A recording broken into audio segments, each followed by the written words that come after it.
코로나19 확진자가 어제에 이어서 또다시 세 자릿수로 늘었습니다. 특히 부산과 세종, 대전에 이어서 강원도에서도 환자가 나오면서 증가폭은 훨씬 커지고 있는데요. 네, 코로나19 관련 소식을 유병욱 순천향대 서울병원 가정의학과 교수님과 함께 짚어보겠습니다. 어서 오세요. 어서 오십시오. 네, 안녕하세요. 네, 지금 저희가 최신 속보에 의하면요. 추가로 87명의 확진자가 발생을 했고 총 433명의 확진자로 전 집계가 됐습니다.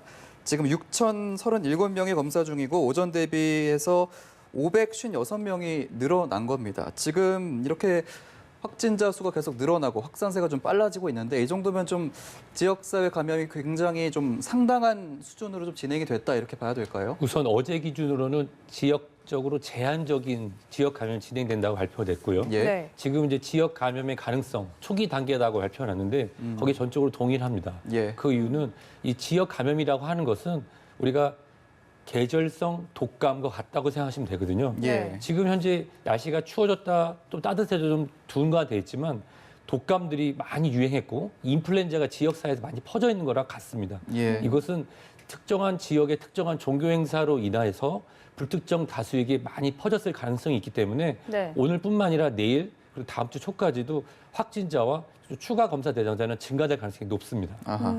일단 뭐 추가 확진자가 대구, 경북에 집중은 되고 있지만 일단 전국적으로 확산을 하고 있는 상황이고 울산에서도 발생을 하면서 사실상 이 청정 지역이 없는 상황이지 않습니까?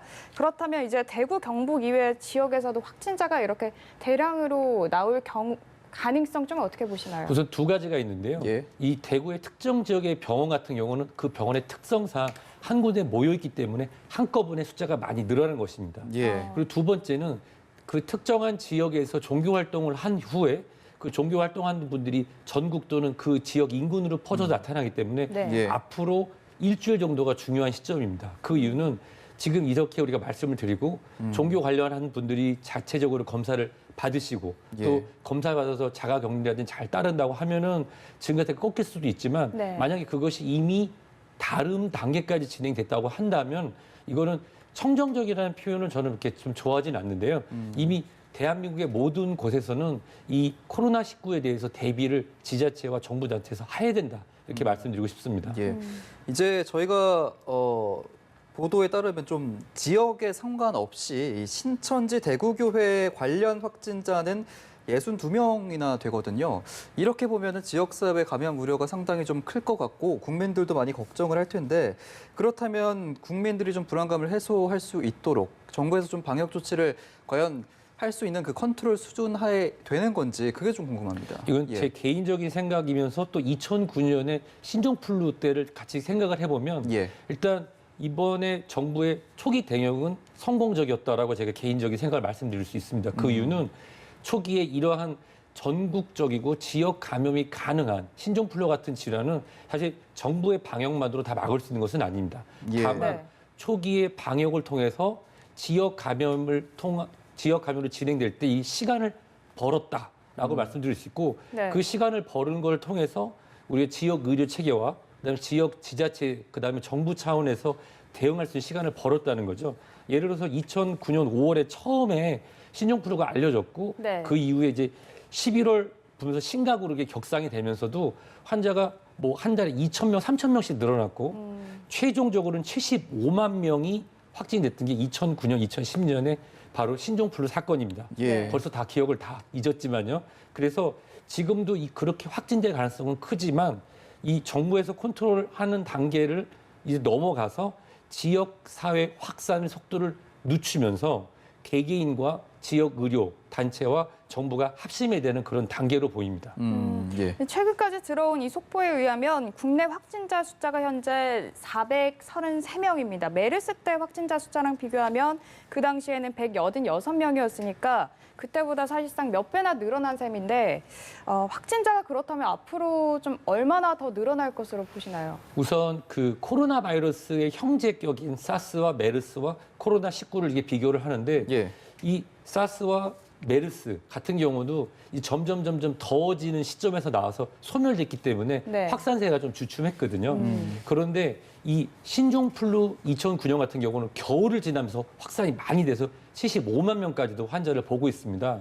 따라서 날씨가 따뜻해지고 코로나 바이러스의 특성상 날씨가 따뜻해지면 활동이 떨어지게 된다면 주춤할 가능성이 크지만 문제는 이것이 새로 발견된 바이러스고 예. 현재도 여전히 날씨가 춥고 또 3월 개학과 또 3, 4월 달에 신학기에 떠들어서 새로운 또 사회인들이 많이 풀려나오잖아요. 그렇죠. 네. 그렇기 때문에 이 2009년에 우리가 휴교령이라든지 또는 직장 내 제한적인 운영 방안이 좀 늦어지면서 신종플루가 많이 증가됐었는데 만약에 우리 정부의 대책과 또는 지자체에서 이런 제한적인 운영 방안이 좀 나온다고 하면은 코로나19도 이 메르스 또는 사스와 같이 그 점차 증가세를 날씨가 더워지면서 줄을 수도 있지만 최근의 연구를 보면 또 기온하고 상관없다는 그런 일부의 의견도 있거든요. 그래요. 네. 예. 하지만 일반적인 코로나 바이러스 같은 경우는 날씨가 더워지고 습해진다고 하면은 활동세가 꺾이기 때문에 앞으로 3월 중순까지는 조금 지켜봐야 될 것 같습니다. 그러면 절정기라고 봐야 될까요? 그런 기간은 저희가 3월 다음 달 정도로 보면 될까요? 중국의 어제 오늘 발표를 보면 예. 중국이 조금씩 지금 통계가 믿을 수 있다 없다를 떠나서 확진 환자가 수가 줄고 있지만 중국에도 정점, 변곡점을 찍지 않았다고 보고 있습니다. 예. 네. 이 통계학적으로 봐도 현재의 코로나19는 한국에서도 변곡점을 찍었다고 보기 어렵고 네. 아하. 지역사회 감염이 시작됐다고 보기 때문에 예. 적어도 3월 중순 이후가 지나야 변곡점을 지났다고 볼 수 있을 것 같고요. 예. 그것을 아까 말씀대로 휴교령이라든지 제한적 직장에 대해서 정부 지자체에서 선언을 해주셔야지 아마도 그 변곡점 일찍 오지 않을까 생각되고 있습니다. 예. 일단 지금 국내 확진자가 크게 증가하게 된 건 이제 대구 경북에서 크게 증가하기 시작을 한 건데 당시에 이제 31번째 확진자 같은 경우에 이제 슈퍼 전파자라는 논란이 있었습니다. 그런데 지금 방역 당국에서 2차 감염됐다고 밝혔고 한 7명 정도 이제 같은 종교인이 비슷한 시기에 발병을 했다라고 하는 건데 그러면은 이제 우리가 슈퍼 전파자로 그동안 봤었던 이런 부분을 좀 다시 한번 해석을 해봐야 되는 부분인 겁니다. 우선 예. 슈퍼 전파자라는 단어보다 슈퍼 전파라고 하는 게 더 아, 옳은 예. 표현이라고 말씀드리고 싶고요.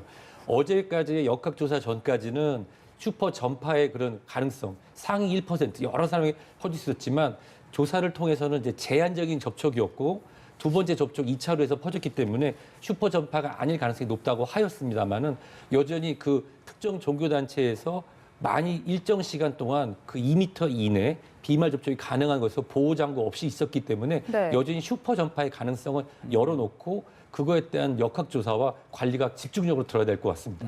알겠습니다. 신천지에서도 이렇게 정말 대량의 많은 확진자가 발생을 했지만 이 환자가 대규모로 발생한 그 청도 대남병원 여기가 지금 현재 코호트 격리가 됐잖아요. 대남병원 이 구조를 보면 정신병동, 또 요양병원, 장례식장이 이렇게 모여 있다고 하는데 근데 이 대남병원에 그 음압 병상이 없다고 합니다. 그렇다면 사실 뭐 이렇게 격리하는 게 실효성이 있는지 이 여부에 대해서도 좀 궁금증이 생기거든요. 저한테 이 방송의 기회를 주셨을 때 이 말씀을 꼭 드리고 싶었는데요. 예. 음압병상에 대해서 이해를 하시면 네. 지금 정부에서 하는 코호트라든지 또는 대구에 지금 두 개 병원, 경북의 한정에 한 병원을 통째로 쓰는 거에 대한 이해를 하실 수 있을 것 같은데요. 예. 네. 음압병상이라고 하는 게 뭐냐면 환자분이 여기 모시는 곳에 압력이 음압이 되면은 이 공기라는 것은 높은 곳에서 낮은 쪽으로 흐르기 때문에 예. 즉 그 안에 있는 환자분이 갖고 있는 바이러스나 세균이 밖에 나가지 않는 그런 상태고 환자분이 호흡한 것은 헤파 필터라는 걸 걸러내기 때문에 안전한 상태거든요. 예. 네. 그런데 그것이 갑자기 많은 또는 일정한 장소에 발생을 한다고 하면은 그것을 음압 관리라고 하는 것이 실질적으로 효용이 없습니다. 그런 경우에는 그 일구 구간을 이 코호트라고 하는 것은 원래 통계적 단어인데 예. 집단이라는 뜻이거든요. 아주 높은 단계의 격리로서 치료를 들어가는 것입니다. 즉 그 전체를 다 막음으로 인해서 일종의 봉쇄죠. 그 병동에 다 옮겨서 비슷한 분들이 치료받을 수 있도록 하고 그 경계를 또 한 번 쌓아서 이 바이러스나 세균이 확장되지 않는 거기 때문에 현재 지금 그 경북에 있는 한 지역에 있는 병원 같은 경우는 네. 전체를 다 코호트 격리를 하고 있다는 것은 우리가 의학적으로 봐도 높은 수준의 경계로서 다른 지역 확산이 되지 않도록 하는 거라고 말씀드리고 싶습니다. 예. 네. 이 음압병상이 부족한 부분은 좀 어떻게 저희가 해결을 해야 될까요? 우선 음압병상이라고 하는 것이 물론 음압병상에 계시면 의료진 또는 그 병원 내에 계신 다른 분들도 안심이 되는 건 사실입니다. 예. 네. 하지만 이렇게 갑작스럽게 늘어나서 그 특정 지역에 부족한 경우에는 어제 정부에서 잘했었는데요. 대구 지역의 두 병원을 거기 계신 다른 환자분들은 다른 곳에 이송하고 예. 병원 전체를 코호트 격리를 하잖아요. 네. 그렇게 한다면은 음압병상의 일부 부족한 그런 시간이라든지 구간에 대해서 그걸 극복할 수 있고 나머지 음압병상이 여유가 있는 곳은 환자분들 음압병상이라든지 또는 1인실에 단독 격리함으로써 의학적인 일반적인 처치를 하실 수 있다고 말씀드리고 싶습니다. 예, 이제 앞으로도 확진자는 계속 증가가 될 텐데 그동안에는 사실 확진자 수가 상대적으로 적었기 때문에 지속적인 관리라든지 치료가 가능했기 때문에 퇴원하시는 분들도 생겼고요. 그런데 이렇게 계속 확진자가 늘어나게 된다면 과연 이분들을 좀 집중적으로 치료할 수 있을지, 과연 모두를 잘 관리할 수 있을지 이 부분은 상당히 좀 현실적으로 걱정은 되거든요. 그 걱정에 이렇게 말씀드리고 예. 싶습니다. 지금까지 이 코로나19에 대한 연구를 보면 또 확진 후 퇴원하신 분면은 독감, 인플루엔자와 비슷한 수준이거나 그보다 경했다. 그리고 최근에 안타깝게 두 분의 사망 소식을 들었는데 예. 네. 기존의 질환자에서만 발생했었고 중국이라고 하는 곳은 지금 병상이라든지 의료 인력이 턱없이 부족한 상황에서 폐쇄됐기 때문에 나타나는 높은 사망률을 보이고 있습니다. 예. 하지만 대한민국은 지난 메르스와 또 응급의료 체계에 대한 정립을 지난 5년, 6년간 하면서 체계가 잘 쌓여 있거든요. 즉, 이 코호트 격리되고 있는 그 경북의 한 병원 같은 경우는 특수병원이기 때문에 사망자가 늘어날 가능성이 크지만 네.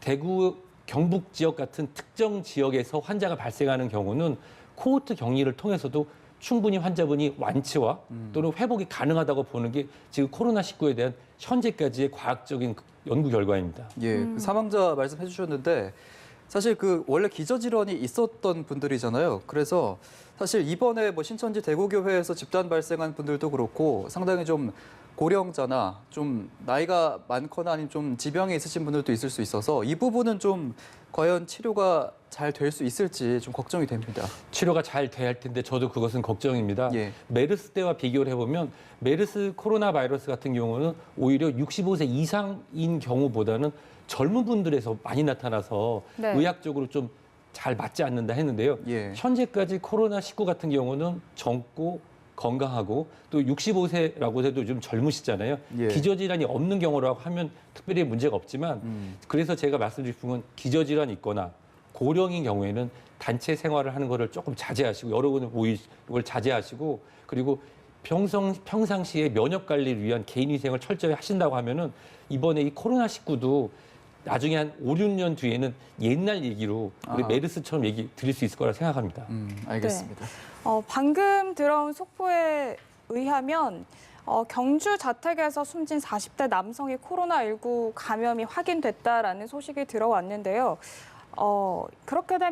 이렇게 되면 이제 사망자가 3명으로 늘어나는 거 아니겠습니까? 이렇게 사망 치사율이 어쨌든 조금씩 늘어나면서 여기에 대해서도 좀 많은 우려가 될 것 같은데 앞으로 이 치사율에 대해서는 좀 어떻게 보시나요? 이 치사율 같은 경우는 현재까지 나온 거에 대한 사스와 메르스를 비교했을 때 한 중간 정도다. 그렇지만 그 계절 독감이라고 불리는 매년 발생하는 계절성 인플루엔자로 인한 사망자가 연간 2, 3천 명이 되는 거는 사실 국민 여러분들이 잘 모르시는 경우가 많습니다. 예, 알겠습니다. 실질적으로 훨씬 더 많은 환자가 발생하고 치사율은 낮지만 현저하게 많은 환자가 발생하기 때문에 지금 너무 안타까운 소식을 더 전해주셨는데 그분에 대한 기저질환에 대한 부분을 좀 더 알고 제거한다고 하면은 치사율은 결국은 이것이 완전히 종료된 다음에 평가를 통해서 나오는 것이지 그때마다 환자가 발생할 때 치사율이니까 걱정된다 이런 표현보다는 네. 현재까지의 코로나19는 일상적인 코로나 바이러스보다 전파력이 좀 강하고 그다음에 현재까지 바이러스에 대한 백신 또는 치료제가 없기 때문에 두려워하는 부분이 크지 지금까지의 방역 대책 그리고 지역 감염의 확산을 늦춰서 그다음에 빨리 따뜻한 시기가 되기를 기다리는 것이 어떻게 보면은 이 치사율에 대한 걱정보다는 이 바이러스에 대한 이해와 예. 전 국민적 방역이 되지 않을까 생각됩니다. 예. 네. 지금 감염병 위기 경보 단계가 심각 단계로는 격상이 안 되고 있는데 전문가로서 보시기에 좀 정부의 판단 맞다고 보십니까? 어떻게 보세요? 이 부분은 예. 의사로서가 아니라 이제 정책적인 부분인데요. 예. 저도 이 방송에 대해서 기회를 준다면 어제 밤새 고민을 했습니다. 예. 네. 현재 이제 심각으로 진행이 됐던 그 신종플루 시기에 진행이 되면은 정부의 이제 총리가 모든 걸 주관하고 이제 정부 부처 산하가 이제 협력하는데 예. 네. 어제 이미 우리 정부는 이 심각이라고 이 발표만 안 했을 뿐이지 정부 산하의 총리 주관으로 각 부처가 이미 회의를 하고 있습니다. 네. 다만 이 심각이라는 표현을 쓰게 되면 대외 그 신인도 또 대한민국 국민으로서 해외에 또 업무를 보러 나가시는 분들이 있는데 예. 네. 심각을 발생을 하는 경우 대한민국 국민이 해외로 나가는 게 제한될 수도 있고 아하. 그거에 대한 또 대외적인 통상에 대한 부분도 걱정이 됩니다. 그래서 의사로 볼 때는 이미 정부는 심각에 준해서